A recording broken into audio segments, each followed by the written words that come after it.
Oi gente, tudo bem? Sejam bem-vindos a mais um vídeo. Eu ia falar bom dia, mas já é 1h pouca. Eu queria muito ter começado esse vlog cedo, mas não deu.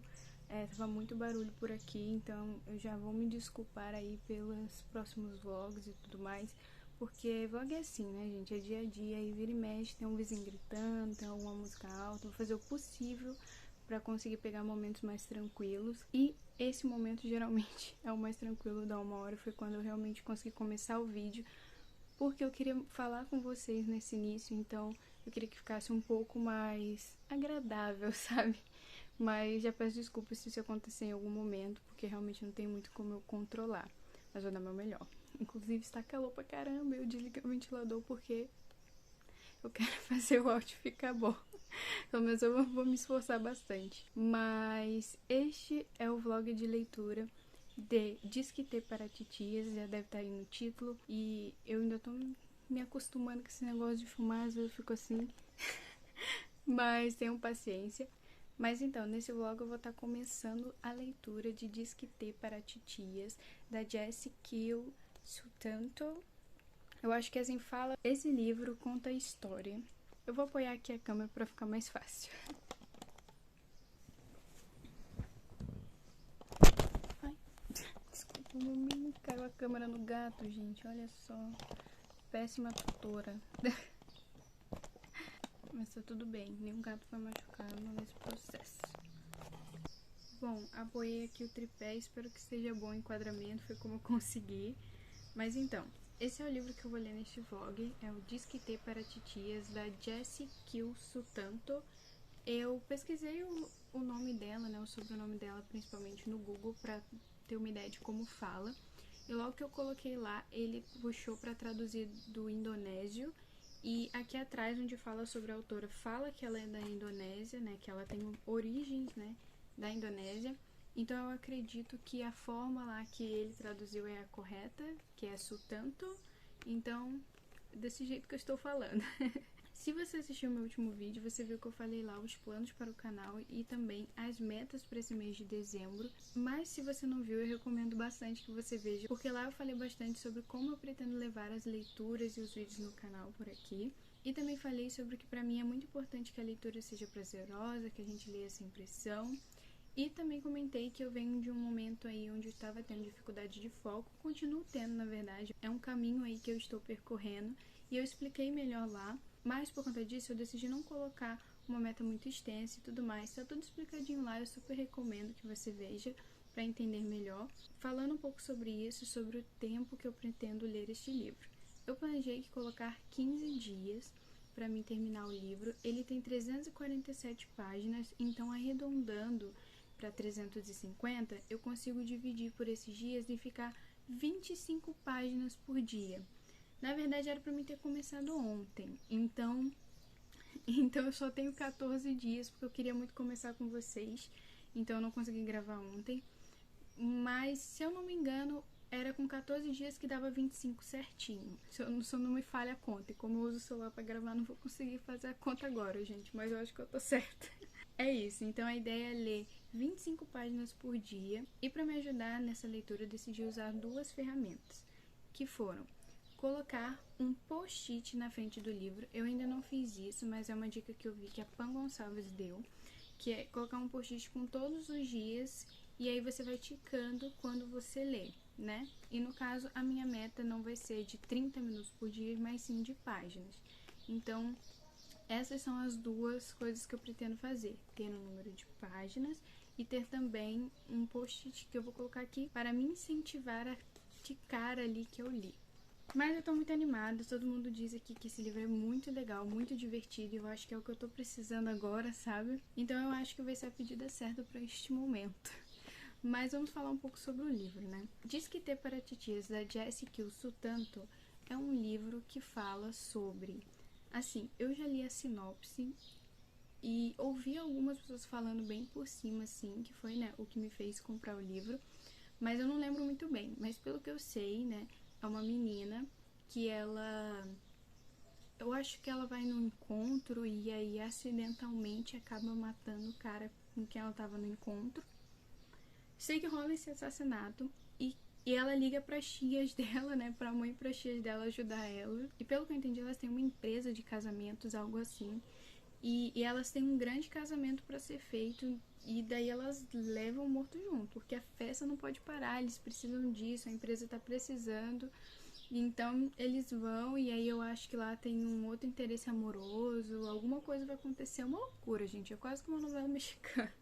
Eu acho que vai ser bem divertido, e é isso que eu sei sobre o livro. Além disso, sobre o livro em si, falando um pouco sobre primeiras impressões, ele é um livro da Intrínseca, e eles têm a página amareladinha e tudo mais, não é muito apertado a diagramação nem nada. É bem de boa, assim. A única coisa que eu estranhei muito, e eu queria falar aqui caso você for comprar, porque quando chegou eu fiquei, ué, eu quase achei que era um daqueles livros que não tem orelha, sabe? Ele tem, tá? Mas eu quase achei que era, porque ele é super menor. Ele é muito menor do que outros livros. Deixa eu ver se eu consigo pegar um aqui pra mostrar pra vocês. Já dando um spoiler aí de uma outra leitura que eu vou estar querendo fazer em breve. Esse aqui é o Gente Ansiosa. E ó, ele é um livro de um tamanho mais padrão, assim, que a gente costuma ver por aí. E olha só a diferença. É, tipo, aquela, se eu conseguisse mostrar, vocês iam conseguir ver a diferença. Mas, gente, como eu sou atrapalhada. Aqui. Aqui, ó. Ele é menor, sabe? Acho que dá pra ver, tá aqui bem rente aqui. Ele é menor, então de início eu até estranhei. Isso foi o que eu mais estranhei, mas o que eu achei estranho também é que ele é bem simples, não tem, né, um hot stamp, não tem um verniz, não tem nada, assim. Geralmente as edições da Intrínseca são mais trabalhadas. Usando novamente o Gente Ansiosa de exemplo, aqui tem um alto relevo, sabe? É mais... Aqui tem um brilhinho, não sei se vai aparecer na câmera, mas não um brilho de glitter, mas as letras têm um reflexo, sabe? Quando passa luz. Enfim, eu achei um pouco estranho, achei um pouco simples demais, eu estranhei. Mas assim, não prejudica a leitura, né? Só pra caso você comprar também, você já saber que é assim. E eu falo isso também, gente, porque eu falei no vídeo anterior que eu comprei esse livro na Black Friday na Amazon. Apesar de que ele não estava em muita promoção, entendeu? Praticamente nada, e eu paguei R$ 40. Então, assim, eu esperava um pouco mais, entende? Então é mais por isso que eu tô falando. Porque realmente foi mais caro do que os outros, inclusive do que esse. Mas tudo bem também porque ele é lançamento. Mas enfim, só falando aí pra vocês. Mas é isso, bora ler, tô animada, vamos começar esse livro.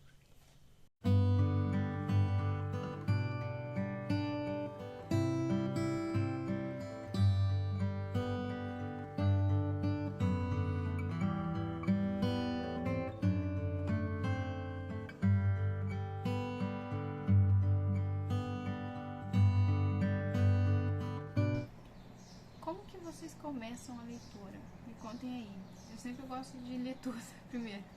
Leio atrás, leio as orelhas. Tem gente que não gosta, né, de ver a sinopse. Eu gosto porque super me instiga a ler mais e tal e ficar interessado. Mas também eu entendo porque tem sinopse que entrega muita coisa, né?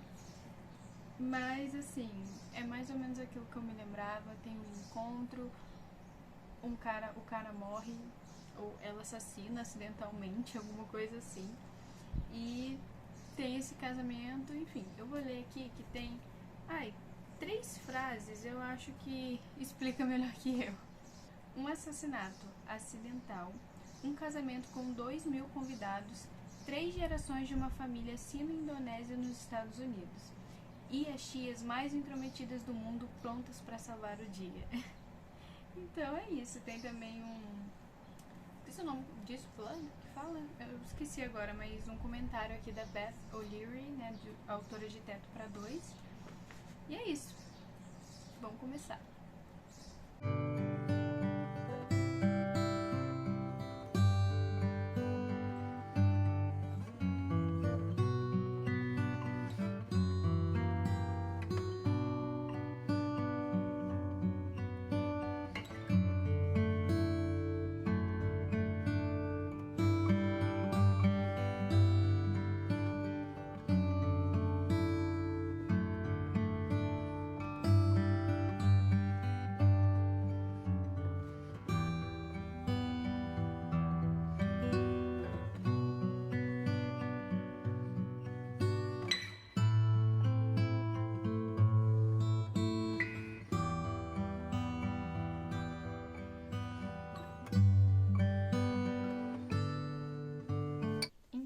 puxei aqui um pouco mais pra perto do tripé, porque logo aqui no início, antes de começar a história em si, tem uma pequena carta da autora, assim, fiquei até meio sem palavras, gente. Ela fala um pouco sobre a história da família dela, né?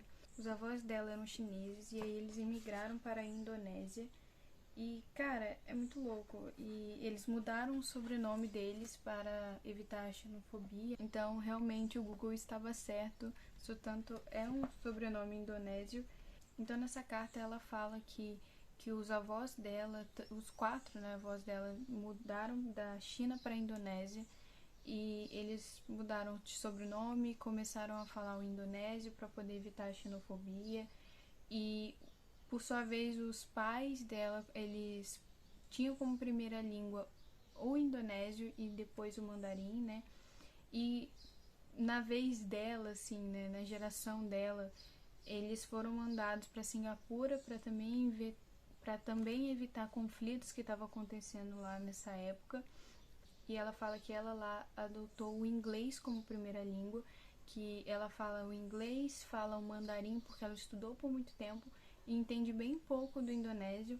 E o que me tocou muito nessa carta, né, além de entender a história da família dela, que realmente é muito interessante, apesar de triste, né? Ela fala, né, sobre essa questão de que a família dela, ela considera eles trilingües, mas nenhuma das línguas é perfeita, né? Eles precisam se esforçar um pouco para se entender. E ela comenta que uma das tias, ou duas das tias, se eu não estou enganada, também falam, assim como os pais dela, um inglês mais vacilante. E o comentário dela que eu achei incrível foi que ela falou que isso não faz delas menos inteligentes. Pelo contrário, mostra o esforço que elas fazem para poder ser entendidas e tudo mais. Quero até ler essa parte nas palavras dela. Algumas das tias em Disquetê para titias falam inglês vacilante da geração dos meus pais. No entanto, seu conhecimento da língua inglesa não reflete sua inteligência, e sim o sacrifício que fizeram por nós. Elas são, em essência, trilingües e sinto muito orgulho desse legado. Então, tipo, reflete tanto o esforço para elas falar, que não eu falei, né? Mas eu acredito que quando ela fala sacrifício, é também toda essa história, tudo que aconteceu, né? Então, assim, eu achei que essas palavras dela foram muito legais.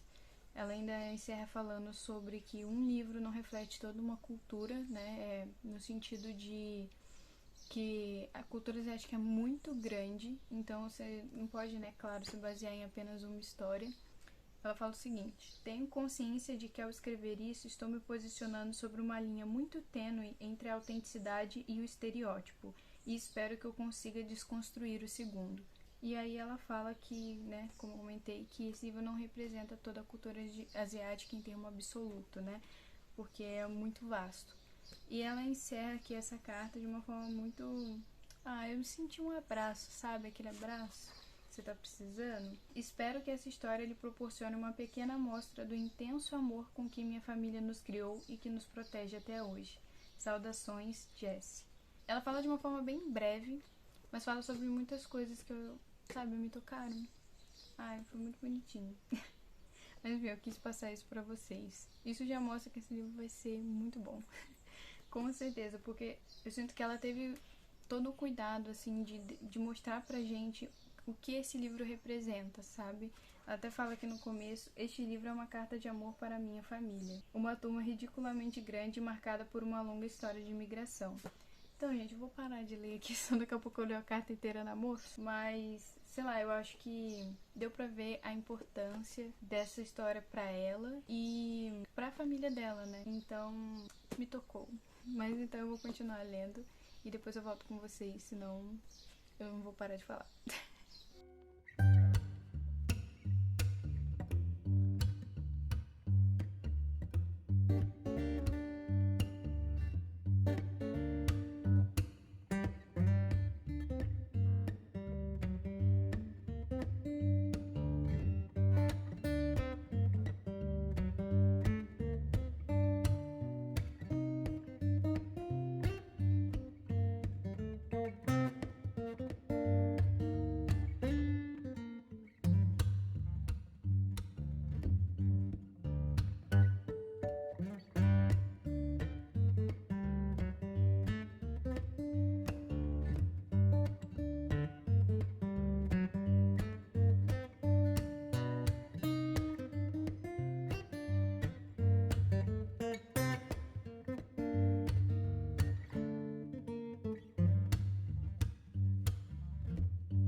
Hoje é segunda-feira, dia 12 do 12, e eu fiquei acho que uns 3 dias sem gravar. Eu gravei na quinta, se eu não tô enganada, então eu fiquei sexta, sábado e domingo sem gravar, mas eu posso me justificar.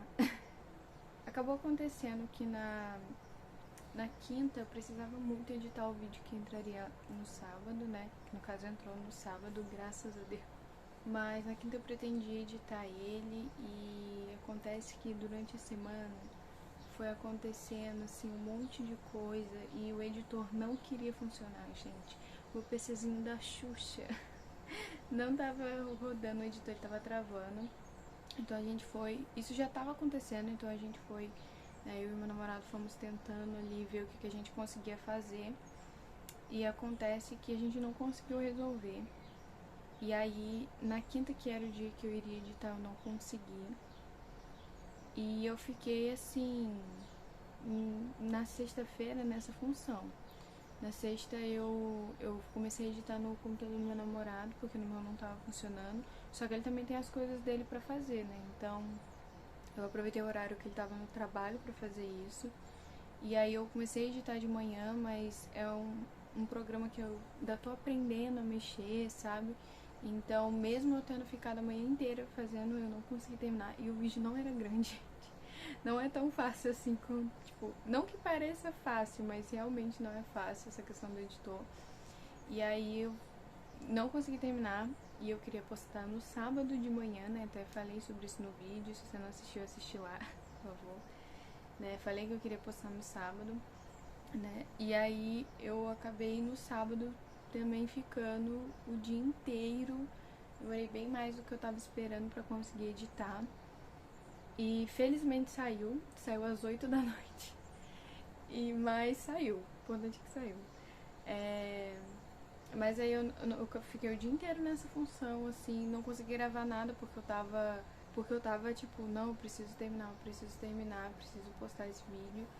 E porque eu não queria perder o dia, sabe? Porque depois não faria mais sentido. Porque naquele vídeo eu falo sobre os planos do canal para dezembro e, tipo, já era no sábado, né? Já era dia 10. Então, se eu tivesse que deixar pra depois ainda, quanto mais tempo passasse, mais ia perdendo sentido. E eu também tinha combinado comigo mesma que eu queria postar no sábado, que eu queria, né, ter consistência, fazer direitinho. Então eu optei por não fazer perfeito, né? Porque isso é algo que eu já venho trabalhando há muito tempo aqui na minha vida, que é que perfeição não existe. Inclusive, desculpa se eu não estiver olhando pra câmera, gente. Eu ainda tô também, como eu gravo com a câmera da frente, na maior parte do tempo eu acabo olhando pra mim. Peço desculpas, mas isso vai melhorar também com o tempo, tenho certeza. Mas já faz tempo que eu coloquei na minha vida que esse negócio de perfeição não existe, porque muitas vezes antes, né, eu ficava tão ansiosa de que não tava bom o suficiente e tudo mais, e eu acabava não postando, desistindo então naquele momento eu percebi que eu precisava postar, ainda que não estivesse do jeito que eu queria estar. Não porque eu esperasse que estivesse perfeito, que nem eu falei, eu já não penso mais dessa forma, graças a Deus. Mas eu queria pelo menos que eu conseguisse ter deixado a edição um pouco melhor e também queria ter conseguido fazer a thumb, sabe? Só que acabou que eu não consegui fazer, eu não tinha mais tempo pra fazer, né? E eu pensei que era melhor postar do que deixar pra lá e acabar desanimando, sabe? Então eu peço desculpa pra vocês, porque não tá da forma que eu queria que tivesse, mas eu acho que ninguém começa também da melhor forma e do jeito que tá hoje. Eu acho que quando a gente tá começando, querendo ou não, o YouTube hoje é, né, bem grande, bem vasto de canais, assim. Então a gente acaba se comparando e não tem porquê, né? Porque o meu começo não tem como ser o meio de outra pessoa, né? Não tem como ser parecido. E é isso, eu quis abrir isso um pouco com vocês, porque, como eu disse, o canal é sobre livros e também a minha vida, mostrar um pouco. E eu sou humana, né, gente? Eu acho que é importante a gente conversar sobre isso, sobre essas coisas e, né, sobre a vida. Então foi isso, não ficou da forma que eu tava esperando, mas também não ficou ruim. É claro que tem muita coisa que pode melhorar, mas a gente vai melhorando no processo, né? É melhor do que não postar e acabar desanimando, ou então acabar passando os dias e já não fazer mais sentido o vídeo. Mas voltando ao assunto, no sábado eu fiquei editando e a gente tinha combinado também de ir na casa da minha mãe, então eu editei, tipo assim, no limite, tomei um banho e fui pra lá.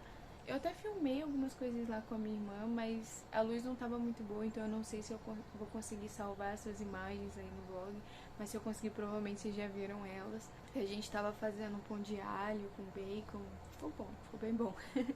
Mas acabei não conseguindo filmar muito lá. Mas então foi isso, nem consegui filmar muita coisa, também nem li muita coisa. Domingo a gente voltou e aí eu fiquei lendo, tentando recuperar, porque nesses dias aí eu também não consegui ler. Eu bati a minha meta lá no primeiro dia, né? Que foi... Eu li até um pouco mais, eu li até acho que página 32, alguma coisa assim. Porque eu cheguei a terminar o primeiro capítulo. Mas, além disso, nos outros dias eu acabei não lendo. E aí ontem, quando eu cheguei, eu peguei o livro e li até a página 50 alguma coisa. Eu cheguei no capítulo 4. Então, eu estou atrasada na minha meta, sim, eu estou. Mas eu pretendo recuperar aí durante o restante da semana. Eu não quero me demorar muito aqui, né, porque já tô falando há um tempão. Mas uma coisa que eu esqueci de falar antes é que, apesar desse ser um vlog de leitura desse livro, eu provavelmente não vou acabar o livro durante este vlog, porque, né, eu quero postar todo sábado, então eu vou precisar encerrar o vlog antes do fim da semana para poder tá postando ele no sábado. E o livro, como eu coloquei aquela meta de ler em 15 dias, eu acredito que eu não vou realmente conseguir terminar até postar. Então, fiquem por aqui, porque no próximo vlog e tudo mais eu vou estar lendo também, e aí a gente vai terminando e vai dando os updates assim. É claro que depois, quando eu começar a ler o livro na semana, né, que nem eu comentei com vocês lá no primeiro vídeo, daí talvez eu consiga encaixar tudo dentro do mesmo vlog. Eu espero que vocês não se importem muito que vai ser dessa forma, porque eu não quero deixar vocês sem vídeo todo sábado, então não vai ter como eu gravar o livro inteiro, pelo menos não agora. Mas vai ser legal do mesmo jeito. Confia, confia. Mas eu acho que é isso, né? Hoje eu tenho terapia daqui a pouco. Filmei um pouco agora cedo que eu tava, né, preenchendo o meu planner. Na verdade é meio que um bullet journal, assim. Eu tava colocando, né, as datas, a parte de hábitos, sabe? E até tinha comentado com vocês que eu ia fazer o post-it que a Pan deu a dica, né, a Pan Gonçalves, pra colar no livro e a gente ir ticando, assim, os dias que a gente leu. Eu ainda pretendo fazer, assim, pra poder testar e também pra mostrar pra vocês, mas eu também esqueci de falar que eu já costumo fazer isso no planner, né? Eu costumo colocar aqui na parte de hábitos, que eu costumo colocar ler também, e aí eu vou preenchendo durante a semana, é algo que eu já faço. Inclusive, até por isso que eu queria que o meu novo planner tivesse isso, então foi um dos requisitos para poder ter comprado o planner de 2023 que tivesse um controle de hábitos, porque eu acho muito importante, né? Eu coloco fazer exercício também tô colocando para atualizar o planner, porque é uma coisa que eu quero fazer, né, todo dia, para poder até me ajudar a focar nas coisas, não me perder inteira. Mas vou testar também a dica da Pan pra poder ver como que vai ser e tal. Mas essa semana eu não consegui fazer, gente. Então realmente eu vou tentar na semana que vem. Ou talvez eu tente no próximo livro, mas eu vou testar. Porque o legal da dica dela é que como fica na frente do livro, você tá sempre vendo. Então esse é o diferencial de colocar no planner, porque aí você precisa abrir o planner pra ver, né? Mas eu vou testar sim. Mas eu acho que é isso, acho que eram essas coisas que eu tinha esquecido de falar antes. E eu pretendo filmar mais hoje. Espero que eu consiga. Mas espero que vocês sejam um pouco pacientes comigo, por favor, porque eu realmente estou tentando o meu melhor, mas nesse começo é tudo muito novo, sabe? Tô realmente aprendendo muita coisa. Mas eu tô feliz. Eu tô feliz e... Bem, é isso por agora. Já tô falando muito. Bom, tava aqui falando com vocês agora mesmo, mas aí eu recebi uma mensagem da minha psicóloga, maravilhosa. Mas ela precisou remarcar hoje, então vai ficar só pra quarta. Então eu vou aproveitar agora e vou ir lavar a louça e resolver algumas coisas da casa, porque ontem eu cheguei tão cansada, gente, que eu não consegui lavar a louça da noite. A gente só usou e ficou. Mas tudo bem, acontece, né? Não dá pra fazer tudo o tempo todo. E é isso, acho que quase nunca dá pra fazer tudo. Muito menos o tempo todo. Então eu vou fazer isso agora. E eu vou ver se eu consigo filmar um pouquinho pra vocês. E é isso.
E aí, gente, tudo bem? Hoje é quinta-feira, dia 15.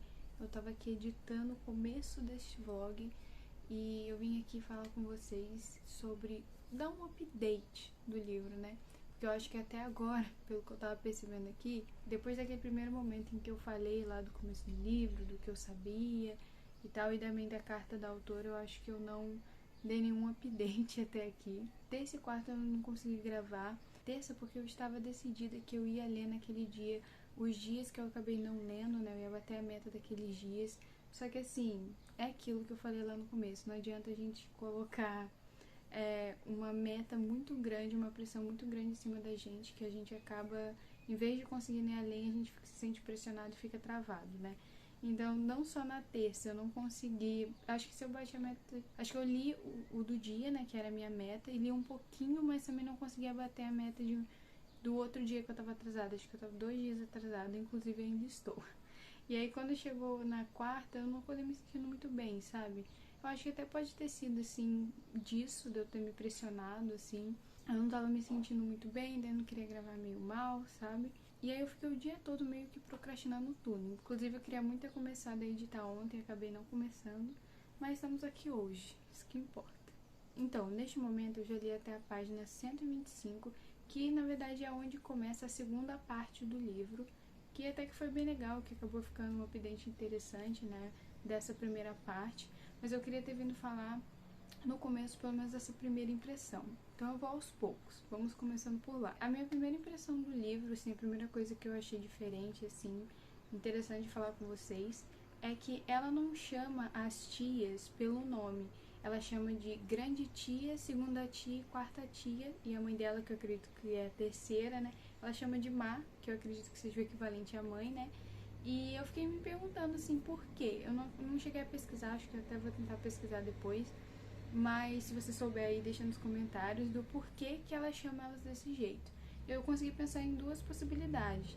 Que pode ser uma forma realmente em indonésio ou em mandarim, que eles chamam, né, as tias, por exemplo, o Ni ou o Pa do coreano, ou também o Nissan e essas coisas que tem no japonês, que são, eu me esqueci exatamente agora como fala, mas são palavras, assim, formas de chamar alguém, né, alguém mais velho, um irmão mais velho, essas coisas. Então eu me perguntei assim se poderia ser algo semelhante, mas aí relacionado à cultura indonésia ou chinesa, né? Porque como a família delas tem essas duas origens, fica um pouco difícil também de saber da onde, qual é a mais forte, sabe? Mas eu acredito que seja a origem da Indonésia, que é a mais forte, mas fica aí dividido. Então uma das possibilidades que eu pensei que podia ser algo assim, sabe? Algo realmente cultural. Ou talvez uma escolha da autora para tornar mais fácil para o leitor entender, já que os nomes são diferentes. Não são nomes americanos e coisas assim, são nomes asiáticos. E são um pouco parecidos, Dadi, Erdi, eu não sei exatamente se fala assim, que em determinados momentos elas se chamam, mas são poucas vezes. Então eu pensei que pode ter sido uma decisão da autora também para tornar mais fácil para o leitor que de repente fosse se confundir com os nomes. Mas fiquei a dúvida se são realmente termos assim culturais, né, chamar dessa forma, ou se foi uma escolha da autora para poder tornar mais fácil a compreensão e a memorização para os leitores. Eu não tenho exatamente uma opinião formada sobre isso. Eu não me incomodo de ver os nomes, na verdade eu acho até bem legal, eu acho legal e diferente. E mostra mais também da cultura, mas eu também não me incomodo de ser chamado de segunda tia, grande tia. É até mais fácil realmente de memorizar. O que eu fiquei me perguntando se poderia ter sido uma escolha também da autora mudar, porque dizem que muita gente, principalmente, né, os norte-americanos, tem um pouco de resistência quando é diferente, assim, não sei se é verdade, mas dizem isso, então também foi uma coisa que me fez pensar. Além dessa questão dos nomes, uma coisa que ficou bem clara para mim desde o início é que a Maddie, a protagonista, ela tem bastante dificuldade em tomar decisões que ela quer. Ela faz muitas coisas pensando muito mais nas tias e na mãe do que nela, até se colocando em situações que ela não se sente confortável. Desde o começo a gente vê o quanto ela vai cedendo e aceitando fazer coisas e viver, mesmo que ela esteja infeliz, mas para fazer a mãe dela e as tias felizes. E a gente vê isso desde o comecinho, desde a escolha da faculdade dela, até mesmo nos tempos atuais, assim, como ela age, como muitas vezes ela não consegue nem se expressar perto das tias e da mãe. Eu disse os tempos atuais porque no comecinho o livro é meio que dividido em um capítulo a gente vê o que está acontecendo na vida dela, atualmente, no presente, e em outro a gente vê algum momento do passado. E é nesses momentos do passado que a gente conhece o Neita. Quem é o Neita? O Neita é esse cara que a gente já sabe lá na sinopse que ela vai encontrar com ele lá na frente. Ele é esse interesse amoroso, né? Esse romance realmente que ela teve na faculdade e que a gente vai ver lá na frente eles se reencontrando. Então, tipo, ali no passado a gente vai vendo o desenrolar, como eles realmente se conheceram, como começaram a namorar. E assim, nesse começo o que eu senti muito é aquela agonia de tipo assim, eu queria muito ler os capítulos do passado, sabe? Aí você fica muito agoniado. E aí quando chega, aí depois vem um capítulo do presente, você fica assim, eu quero ler do passado, aí você lê logo. Aí quando chega no do passado já passou um tempo, sabe? Tipo, você queria ler o que aconteceu ali, e aí já é outra cena, sabe? Dá muita agonia essa parte. Mas eu espero que quando chegar no presente, né, mais momentos dela com o Nathan lá no presente dessa vez, a gente tenha tudo muito bem falado. Mas então, como eu tava falando, tanto no passado quanto no presente, a gente vê a Maddie sempre não tendo voz. E isso me fez pensar, assim, a autora até fala algumas vezes, assim, mais de uma vez sobre essa questão da cultura asiática, de sempre colocar a pessoa mais velha em primeiro, ao ponto, assim, de realmente você sempre se colocar antes, sempre pensar primeiro na pessoa mais velha, depois em você. E a gente até vê uma cena onde elas estão comendo juntas, né? E ela até explica que é uma coisa realmente cultural você sempre servir o outro. E ela vai servindo realmente o pedaço maior para a tia mais velha. e assim por diante para todo mundo antes dela, né? Só que vai além disso, sabe? Não é só ali na mesa, a gente vê até nas próprias decisões da vida dela, onde ela pensa muito mais nas vontades das tias e da mãe antes do que ela realmente quer. Isso me fez pensar assim, se de repente não é até uma crítica da autora, porque ela fala dessa questão cultural mais de uma vez, então me fez pensar realmente se não é uma crítica dela a isso, a chegar muitas vezes num ponto de que a pessoa ela se invalida, sabe? Que o jovem acaba realmente não se sentindo confortável para se expressar e para dizer o que ele quer, porque o certo, né, o ideal, a pessoa respeitável, a pessoa educada é sempre colocar os desejos, né, os planos e o que aquela pessoa mais velha da família tem como melhor para você antes de realmente o que você quer. Me pareceu isso e, bem, é o que a Mad faz. Ela sempre se podem. Quando eles tomam uma decisão que envolve ela, muitas vezes é sempre assim, já decidido que ela vai participar ou algo assim, e ela começa, e ela não só aceita, como apesar dela ficar com raiva ou alguma coisa assim, ela começa a dizer pra ela, não, mas faz sentido, mas a decisão dele é boa, eles querem o meu melhor, tipo assim, ela começa a falar, não, mas tá tudo bem, sabe? E isso chega a um ponto, gente, que assim, isso não é spoiler, porque a gente sabe, assim, logo pela sinopse que o Nathan foi alguém do passado dela, então eles não estão juntos, mas isso chega ao ponto em que até o fato do término do relacionamento deles é uma coisa em que ela pensa dessa forma. Ela pensa que ela precisa cumprir algo para com a família dela e invalida os próprios sentimentos, sabe? Isso me incomodou bastante, até ela usa uma frase assim, esse é meu presente para ele, porque ele recebe uma proposta de emprego e ela, sabendo que ela não pode ir com ele por causa das questões familiares, ela entende que, em vez de dizer para ele que ela não pode ir porque disso ou daquilo, ela decide terminar porque ela sabe que se ela dizer, talvez ele pode desistir e ficar porque é dela e ela acha que não é o melhor. E aí entra aquela questão também que, ai gente, me dá muita raiva, que é quando a pessoa, em vez de dialogar, ela decide pela outra pessoa, sabe? Ela não deixa a outra pessoa decidir o que ela quer, se ela não vai querer ir, sabe? Entender todo o contexto. A pessoa ela já decide pela outra e aí ela acha, né, a média acha que a melhor solução é terminar e ela ainda usa essa frase, né? Ela usa a frase, esse é o meu presente para ele. E isso me deixou muito agoniada, gente. Eu detesto essa coisa de quando a pessoa não dialoga e na verdade decide pela outra, isso me dá muita agonia, mas eu entendo que essa foi a forma que a autora conseguiu encontrar para poder, né, ter esse rompimento ali e a continuação da história. E sobre essa questão da Mad sempre apagar assim as vontades dela perante da família, é um negócio que dá uma raivinha, assim, dá uma agonia, tipo, menina, pelo amor de Deus. Mas assim, é bem claro pra mim que, pelo menos eu espero, que a autora vai trabalhar isso mais pra frente e isso vai ser uma coisa que a Mad vai progredir com ela mesma, com o pessoal dela. Essas foram as duas coisas que logo de cara pra mim já ficou bem visível. E conforme essas coisas vão acontecendo, também vai acontecendo a parte do assassinato acidental, né? E, mano, eu não vou falar muito sobre isso, obviamente, porque esse vídeo não tem spoilers, mas é uma sucessão de coisas que você fica assim, não, pelo amor de Deus, o que vocês estão fazendo? Mas ao mesmo tempo, é o que eu tava até conversando com meu namorado, sabe? Não tem como você dizer isso não aconteceria, porque na prática ninguém sabe como reage numa situação dessas, em meio ao choque e tudo mais. Mas assim, você vai ficando, menina, pelo amor de Deus, não faz isso. E assim, quando entra na parte da família dela, você fica pensando, mano, é todo mundo doido. Aí você já começa a falar assim, é todo mundo doido, esse negócio ninguém bate bem, tá ligado? Meu Deus, o que tá acontecendo? Mas é isso, gente, vai acontecendo uma coisa atrás da outra, decisão ruim atrás de decisão ruim, e aí... Enfim, como diz lá na sinopse, esse corpo vai acabar parando lá no resort do casamento. E o final dessa primeira parte é justamente quando eles acabam de chegar no resort e a Mad encontra o Nathan. Então, assim, já acaba meio... Meu Deus, o que vai acontecer agora? Agora eu quero falar um pouco com vocês sobre uma coisa que aconteceu ontem. E, na verdade, já aconteceu outras vezes. Mas eu queria falar aqui com vocês porque eu falei lá no início que a ideia aqui é não se pressionar, é ler com calma, que leitura é pra ser divertido. Mas é claro que na vida as coisas não são tão simples assim. A gente tem que sempre buscar levar a vida de uma forma mais leve, mas nem sempre a gente consegue. E eu queria falar sobre isso aqui porque eu falei com vocês lá atrás que é sobre não se pressionar, que leitura é para ser divertido, que é para ser bom, que é para ser saudável, mas é claro que eu sou humana e todos nós somos, então quando algo também não sai da melhor forma possível, quando não sai de uma forma saudável, quando a gente tem alguma dificuldade, eu acho interessante, acho super importante que a gente fale por aqui. Então, eu quis dividir isso que aconteceu ontem. Como eu disse pra vocês, eu não estava muito bem no dia de ontem, não acordei muito bem. Eu acho que pode ter sido também, né, como eu falei, porque eu tinha me pressionado no dia anterior.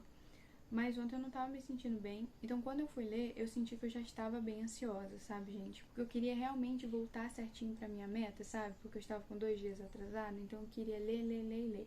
Só que quanto mais ansioso você fica, menos você consegue. Isso que acontece na prática. Então, eu já estava meio pilhada com isso. E aí, quando chegou nessa parte, assim, que ela encontrou o Nathan, o que eu fiz? Uma coisa que eu não gosto, que é, sabe, quando você fica tão ansioso, você fica, o que vai acontecer? Aí você começa a passar as páginas pra poder ver o que vai acontecer. Eu não fui muito longe, felizmente eu consegui ser racional uns 2 capítulos pra frente, e eu também não li muito, eu li bem por cima. Mas assim, eu não gosto de fazer isso, por causa que logo depois que você faz isso, o que vem é a culpa. A culpa do tipo, pô, não era pra fazer isso, era pra ter lido normal. E você fica mais ansioso ainda e se sentindo um fracasso. E isso acontece, pelo menos comigo, isso acontece por quê? Porque quando eu tô muito ansiosa, eu acabo lendo mais devagar. Eu acabo tendo mais dificuldade de focar. E aí acontece algo que eu quero muito saber, e aí eu vou e passo as páginas querendo saber, porque é como se eu sentisse que fosse demorar 300 mil anos pra mim chegar lá. E eu não sei exatamente o que acontece, mas geralmente se eu tô bem, se eu tô olhando de boa, mesmo que eu não esteja tão focada, isso não acontece. Geralmente eu acabo fazendo isso quando eu estou me sentindo ansiosa. Felizmente eu não fui muito longe, então eu não peguei nada muito à frente. Foram realmente 2 capítulos ali. Não aconteceu muita coisa, mas eu quis falar sobre isso aqui, porque talvez isso aconteça com você, talvez você acabe fazendo isso, você também se culpe, principalmente se você já foi um leitor que não teve dificuldade, porque a gente se julga muito. E eu acho que a melhor situação nesse momento, gente, é não façam como eu fiz ontem. É realmente parar. Você tá ansioso, não tá conseguindo? Para. Vai fazer outra coisa, em outro momento você tenta de novo. Tanto que depois disso, depois que aconteceu isso, o que eu fiz foi realmente parar e fazer outra coisa, lavar uma louça, sabe? Pensar a respeito e realmente entender, tá, beleza, mas por que eu acabei lendo pra frente? Por causa que eu estava muito ansiosa e não estava conseguindo focar e estava me sentindo presa. Porque quando a gente não consegue focar, a gente acaba lendo várias vezes a mesma coisa, é como se a gente estivesse preso ali, sabe? Naquele parágrafo. Então, assim, a melhor dica que eu tenho sobre isso é realmente parar, gente. Talvez eu esteja me repetindo, mas realmente eu quis dividir isso com vocês, porque eu acho que é importante a gente falar de que essas coisas acontecem, principalmente nesse processo de voltar a ser um leitor que não tem dificuldade. Porque se você está começando, essas dicas que eu venho dando sobre você ler aos poucos, de você colocar uma meta que é legal, que você consiga alcançar, que não te pressione, tudo isso serve para você também. Mas se você é um leitor que realmente já lia bastante tempo e está passando por essa dificuldade de foco, você vai me entender quando eu digo que a gente se pressiona ainda mais porque a gente tem um ideal, um lugar onde a gente já esteve e a gente fica irritado por não conseguir, sabe, voltar para aquele lugar. Mas é um caminho, né? É um processo e eu quis compartilhar aí com vocês que isso aconteceu. E a lição que fica é essa. Tá ansioso? Faz outra coisa, depois a gente volta. Eu já repeti isso 1000 vezes porque eu preciso entrar na minha cachola também. Mas é isso, gente. Eu vou encerrando esse vlog por aqui. Mas fiquem tranquilos que no próximo eu vou continuar a leitura de Disquete para Titias e vou compartilhando aqui com vocês. Vou tentar fazer updates mais frequentes para não ficar falando aqui tanto tempo. Mas espero que vocês estejam gostando do vídeo, estejam gostando de ouvir as minhas impressões sobre o livro. E espero que vocês estejam ficando interessados no livro também. E sobre os 2 dias que eu tô atrasada aí, que teve 2 dias que eu não consegui ler. Bem, eu vou levar isso de uma forma mais leve. Apesar de eu ter colocado essa meta de 2 semanas pra ler, qualquer coisa, se eu não conseguir recuperar esses 2 dias durante esse processo aí, eu recupero depois e tá tudo bem. Ontem foi a prova de que ficar se pressionando demais não adianta. Eu li menos do que eu tava lendo nos outros dias, então realmente, gente, a gente tem que ir com calma. É pra ser bom, lembra, Mayara? Lembra. Mas é isso, gente. Espero que vocês tenham gostado do vídeo, que tenha sido legal acompanhar. Deixa aí um comentário do que você mais gostou e deixa também o seu like e se inscreve no canal, tá bom? É isso. Muito obrigada por ter assistido até aqui. Um beijo e até o próximo vídeo. Tchau!